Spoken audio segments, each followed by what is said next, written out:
ಮತ್ತೆ ರಾಜ್ಯದ ಮಹಿಳೆಯರಿಗೆ ಸಿಗ್ತಾ ಇಲ್ಲ ಗೃಹಲಕ್ಷ್ಮಿಯ ಹಣ. 3 ತಿಂಗಳಿಂದ ಕಾದು ಕಾದು ಸುಸ್ತಾಗಿದ್ದಾರೆ ಮಹಿಳೆಯರು. ಬ್ಯಾಂಕ್ಗಳಿಗೆ ಅಲೆದು ಸಾಕಾಗ್ಬಿಟ್ಟಿದೆ ಅಂತ ಗೋಳಾಡ್ತಿದ್ದಾರೆ. ಇದನ್ನೇ ಅಸ್ತ್ರವಾಗಿ ಬಳಸಿಕೊಳ್ಳೋದಕ್ಕೆ ದಳಪತಿಗಳು ಸದ್ಯಕ್ಕೆ ಪ್ಲಾನ್ ಮಾಡಿದ್ದಾರೆ. ಬಜೆಟ್ ಅಧಿವೇಶನದಲ್ಲಿ ಈ ಬಗ್ಗೆ ಸಮರ ಸಾರೋದಕ್ಕೆ ಜೆಡಿಎಸ್ ಈಗ ಸಿದ್ಧತೆ ನಡೆಸಿದೆ.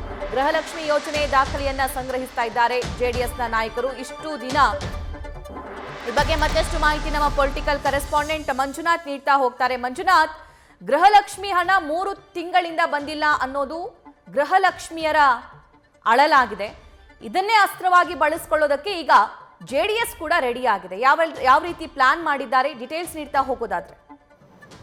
ಸಭಾ ಏನು ರಾಜ್ಯ ಸರ್ಕಾರದ ಪ್ರಮುಖ ಗ್ಯಾರಂಟಿ ಯೋಜನೆ ಆಗಿರುವಂಥ ಗೃಹಲಕ್ಷ್ಮಿ ಯೋಜನೆ ಏನು ಮಹಿಳೆಯರಿಗೆ 2,000 ರೂಪಾಯಿನ ಕೊಡ್ತಾರೆ. ಈ ಒಂದು ಯೋಜನೆಯಲ್ಲಿ ಕಳೆದ 3 ತಿಂಗಳಿಂದ ಮಹಿಳೆಯರಿಗೆ ಒಂದು ಹಣವನ್ನು ಬ್ಯಾಂಕ್ಗಳಿಗೆ ಹಾಕಿಲ್ಲ. ಹೀಗಾಗಿ ಮಹಿಳೆಯರು ಸಾಕಷ್ಟು ಏನು ಬ್ಯಾಂಕ್ಗಳಿಗೆ ಅಲ್ಲಾಡ್ತಿದ್ದಾರೆ. ತಮಗೆ ಹಣವನ್ನು ಹಾಕಿದಾರಾ ಇಲ್ವ ಅನ್ನೋದ್ರ ಬಗ್ಗೆ ಒಂದಷ್ಟು ಮಾಹಿತಿಗಳನ್ನು ಸಂಗ್ರಹ ಮಾಡುವಂಥ ಕೆಲಸಗಳನ್ನು ನಾರಿ ಮಣಿಯರು ಮಾಡ್ತಾ ಇರುವಂಥದ್ದು. ಆದರೆ ಈ ಒಂದು ವಿಚಾರ ಈಗ JDS ಸಾಕಷ್ಟು ಏನು ಈ ಒಂದು ವಿಚಾರವಾಗಿ ಮಾಹಿತಿಯನ್ನು ಸಂಗ್ರಹ ಮಾಡ್ತಿದೆ. ಪ್ರಮುಖವಾಗಿ ಏನು ರಾಜ್ಯ ಸರ್ಕಾರ ಎಲ್ಲ ಮಹಿಳೆಯರಿಗೆ ನಾವು ಹಣವನ್ನು ಬಿಡುಗಡೆ ಮಾಡಿದ್ದೇವೆ ಅನ್ನೋ ಮಾತನ್ನು ಪದೇ ಪದೇ ಹೇಳ್ತಾ ಇದೆ. ಜೊತೆಗೆ 5 ಗ್ಯಾರಂಟಿಗಳಿಗೆ ಯಾವುದೇ ರೀತಿಯ ಆರ್ಥಿಕ ಸಮಸ್ಯೆ ಇಲ್ಲ ಅನ್ನೋ ಮಾತನ್ನು ಸರ್ಕಾರ ಒಂದು ಕಡೆ ಹೇಳ್ತಾ ಇದ್ರು.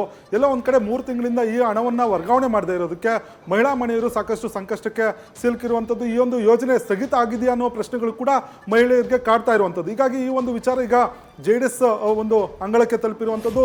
ಹೀಗಾಗಿ JDS ನಾಯಕರು ಈ ಒಂದು ವಿಚಾರವಾಗಿ ಏನು ದಾಖಲೆಗಳು ಸಂಗ್ರಹ ಮಾಡ್ತಾ ಇದ್ದಾರೆ, ಏನು ಆರ್ಥಿಕ ಇಲಾಖೆಯಿಂದ ಹಣ ಬಿಡುಗಡೆ ಆಗಿದೆಯಾ, ಎಷ್ಟು ತಿಂಗಳಿಂದ ಹಣ ಬಾಕಿ ಇದೆ, ಯಾಕೆ ಹಣವನ್ನು ಬಿಡುಗಡೆ ಮಾಡಿಲ್ಲ ಅನ್ನೋದ್ರ ಬಗ್ಗೆ ಒಂದಷ್ಟು ಮಾಹಿತಿಯನ್ನು ಸಂಗ್ರಹ ಮಾಡಲಿಕ್ಕೆ ಮುಂದಾಗಿರುವಂಥದ್ದು. ಯಾಕಂದರೆ ಮುಂದೆ ಅಂದರೆ ಮಾರ್ಚ್ನಲ್ಲಿ ಒಂದು ಬಜೆಟ್ ಅಧಿವೇಶನ ಬರ್ತಾ ಇದೆ. ಈ ಒಂದು ಸಂದರ್ಭದಲ್ಲಿ ರಾಜ್ಯ ಸರ್ಕಾರದ ವಿರುದ್ಧ ವಾಗ್ದಾಳಿಯನ್ನು ನಡೆಸೋದಕ್ಕೆ ಒಂದಷ್ಟು ದಾಖಲೆಗಳು ಬೇಕಾಗುತ್ತೆ. ಆ ನಿಟ್ಟಿನಲ್ಲಿ ದಾಖಲೆಗಳನ್ನು ಸಂಗ್ರಹ ಮಾಡುವಂಥದ್ದು. ಜೊತೆಗೆ ಏನು ಹಿಂದೆ ಚನ್ನಪಟ್ಟಣ ಉಪಚುನಾವಣೆ ಸಂದರ್ಭದಲ್ಲಿ ಮಾತ್ರ ರಾಜ್ಯ ಸರ್ಕಾರ ಚುನಾವಣೆ ಗೆಲ್ಲಲಿಕ್ಕೆ ಹಣವನ್ನು ಬಿಡುಗಡೆ ಮಾಡಿತ್ತು. ಆದರೆ ಈಗ ಮಹಿಳೆಯರಿಗೆ ಹಣವನ್ನು ಬಿಡುಗಡೆ ಮಾಡ್ತಿಲ್ಲ. ಎಲ್ಲ ಒಂದು ಕಡೆ ರಾಜ್ಯ ಸರ್ಕಾರ ಗ್ಯಾರಂಟಿಗಳ ಮುಖಾಂತರ ಆರ್ಥಿಕ ಸಂಕಷ್ಟಕ್ಕೆ ಸಿಲುಕಿದೆ. ಹೀಗಾಗಿ ಕೂಡಲೇ ಹಣವನ್ನು ಬಿಡುಗಡೆ ಮಾಡಬೇಕು ಅನ್ನೋ ಮಾತನ್ನು ಹೇಳುವಂಥದ್ದು.